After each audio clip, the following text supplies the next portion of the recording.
ఓ జిల్లాలో పర్యటనలంటేనే మంత్రులు హడలిపోతున్నారు. పార్టీ మారిన ఎమ్మెల్యేతో పాటు గత ఎన్నికల్లో ఆ నేత చేతిలో ఓడిపోయిన మహిళా నాయకురాలి ప్రోటోకాల్ పంచాయతీలతో అమాత్యులు అటువైపు తొంగి చూడడం లేదు. లేనిపోని తలపోటు ఎందుకంటూ సాధ్యమైనంత వరకు దూరంగా ఉండేందుకే ప్రయత్నిస్తున్నారు. తప్పనిసరిగా హాజరవ్వాల్సి వస్తే మాత్రం పరస్పర గొడవలు, ఘర్షణలు, ఫిర్యాదులు, ధర్నాలు, నిరసనలతో మంత్రులకు మతిపోయినంత పని అవుతోంది. ఓ వర్గం నేతలు అమాత్యుని అడ్డుకొని మహిళా నేత ఇంటికి తీసుకువెళ్లారంటే కాంగ్రెస్ పరిస్థితి ఎలా ఉందో అర్థం చేసుకోవచ్చు. ఇంతకీ ఎవరా నేతలు, ఏ నియోజకవర్గం, ఏంటి వారి వ్యవహారాలు? భవిష్యత్తు రాజకీయ వ్యూహమా లేక అస్తిత్వ పోరాటమా? తెలంగాణ కాంగ్రెస్ నేతలు ఏ జిల్లాలో అయినా సఖ్యంగా మెలుగుతున్నారా అని ప్రశ్నిస్తే లేనే లేదని పార్టీ నేతలు ఠక్కున చెప్పేస్తారు. అంతర్గత కుమ్ములాటలను బహిర్గతం చేయకుండా కడుపులో దాచుకునే తత్వం హస్తం పార్టీ నేతలకు లేదు. అలా దాచుకుంటే కడుపు ఉబ్బరంగా ఉంటుందని భావించి ఎప్పటికప్పుడు తమ ఆక్రోశం వెళ్లగక్కుతారు. అలా తమ కడుపు మంటను చల్లార్చుకుంటారు. గద్వాల కాంగ్రెస్ లో ఇదే పరిస్థితి ఉంది. ఏ మంత్రి అయినా ఈ జిల్లాకు రావాలంటేనే 1కి 4 సార్లు ఆలోచిస్తారు. ఇక్కడ పర్యటించడం అంటే గాలికి పోయే కంపను కాలికి తగిలించుకున్నట్టుగా ఉంటుందన్న భయం అమాత్యులను వెంటాడుతోంది. బీఆర్ఎస్ నుంచి గెలిచి కాంగ్రెస్ లో చేరిన ఎమ్మెల్యే బండ కృష్ణమోహన్ రెడ్డి ఈ నేతపై గత ఎన్నికల్లో ఓడిపోయిన సరిత తిరుపతయ్య వర్గాల మధ్య విభేదాలు తారాస్థాయికి చేరాయి. సరిత రాష్ట్ర గొర్రెలు మేకల అభివృద్ధి సహకార సమాఖ్య చైర్పర్సన్ గా ఉన్నారు. ఇద్దరు నేతలు ఎవరికి వారు తమ ఆధిపత్యమే కొనసాగాలనుకుంటారు. పంత నెగ్గించుకోవాలని ప్రయత్నిస్తారు. ఇవే విషయాలను తమ అనుచరులకు నూరిపోస్తున్న క్రమంలో ఏ సమావేశం పెట్టినా గొడవలు సాధారణంగా మారాయి. ఇద్దరికీ అస్సలు గిట్టడం లేదు. ప్రోటోకాల్ వివాదాలు జరుగుతున్నాయి. సాధారణంగా నియోజకవర్గ స్థాయి ప్రభుత్వ కార్యక్రమాలకు ఎమ్మెల్యే అధ్యక్షతన వహిస్తారు. ఫ్లెక్సీల్లోనూ కార్పొరేషన్ల చైర్పర్సన్ల ఫోటోలు, పేర్లు ఉండవు. కానీ గద్వాలలో మాత్రం సరిత తిరుపతయ్య వర్గీయులు ఈ విషయంలో గొడవకు దిగటం, నిరసన వ్యక్తం చేయటం వివాదాస్పదమవుతోంది. కార్యక్రమం ఏదైనా తమ నాయకురాలికి తగిన గౌరవం దక్కటం లేదన్న ఆగ్రహంతో ఊగిపోతున్నారు.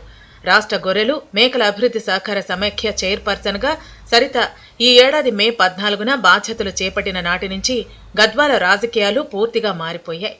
ప్రభుత్వ కార్యక్రమాలను నిర్వహించాలంటేనే అధికారులు తల పట్టుకుంటున్నారు. ఇరు వర్గాల ఘర్షణలతో ఉద్రిక్తతలు నెలకొంటున్నాయి. జూన్ 2న జిల్లా కలెక్టర్ కార్యాలయ ఆవరణలో నిర్వహించిన తెలంగాణ ఆవిర్భావ దినోత్సవంలో మాజీ ఎంపీ జితేందర్ రెడ్డి ముందే సరిత వర్గీయులు పెద్ద హంగామా సృష్టించారు. తమ నాయకురాలిని వేదికపైకి పిలవలేదంటూ గొడవ పెట్టుకున్నారు. థరూర్ మండలం రేలంపాడులో ఇందిరమ్మ ఇళ్ల ప్రారంభోత్సవంలో ప్రోటోకాల్ పాటించలేదని మంత్రి పొంగులేటి శ్రీనివాసరెడ్డి సమక్షంలోనే సరిత వర్గం ఆందోళన చేయటం రగడకు దారితీసింది.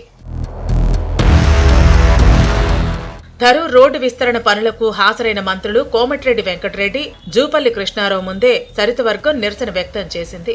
శిలాఫలకంపై తమ నేత పేరు లేకపోవడంతో రభస సృష్టించింది. కార్యక్రమం ముగిసిన తర్వాత తిరుగు ప్రయాణంలో మంత్రులను అడ్డుకుని సరిత ఇంటికి తీసుకెళ్లారంటే పరిస్థితి ఎలా ఉందో అర్థం చేసుకోవచ్చు.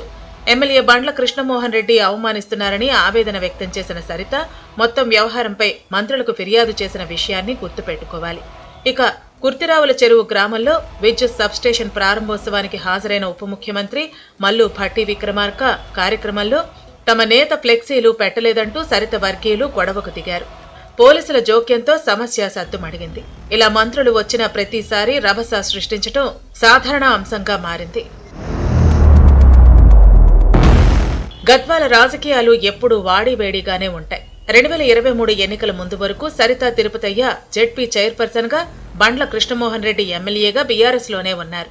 కానీ గత ఎన్నికల ముందు బీఆర్ఎస్ నుంచి కాంగ్రెస్ లో చేరిన సరిత కారు పార్టీ అభ్యర్థి బండ్ల చేతిలో ఓడిపోయిన విషయాన్ని గుర్తుపెట్టుకోవాలి. మరోవైపు వచ్చే ఎన్నికల నాటికి నియోజకవర్గాల పునర్విభజన జరిగి మహిళా రిజర్వేషన్లు అమలయ్యే అవకాశం ఉందని భావిస్తున్నారు. ఇరువురు పోటీ చేయాలన్న ప్లాన్లో ఉన్నారు. ఈ క్రమంలోనే క్రియాశీలకంగా ఉన్నామంటూ ప్రజల దృష్టిని ఆకర్షించేందుకు ఇరు వర్గాలు గొడవలకు దిగుతున్నాయనే ప్రచారం జరుగుతోంది. కానీ కాంగ్రెస్ కి ఇవి నష్టం చేస్తున్నాయి. పార్టీ పెద్దలు జోక్యం చేసుకుని సర్ది చెప్పకపోతే డ్యామేజ్ ఎక్కువగా జరిగే అవకాశం ఉంది. గద్వాల కాంగ్రెస్ గొడవల విషయంలో టీపీసీసీ ఏం చేస్తుందో చూడాలి.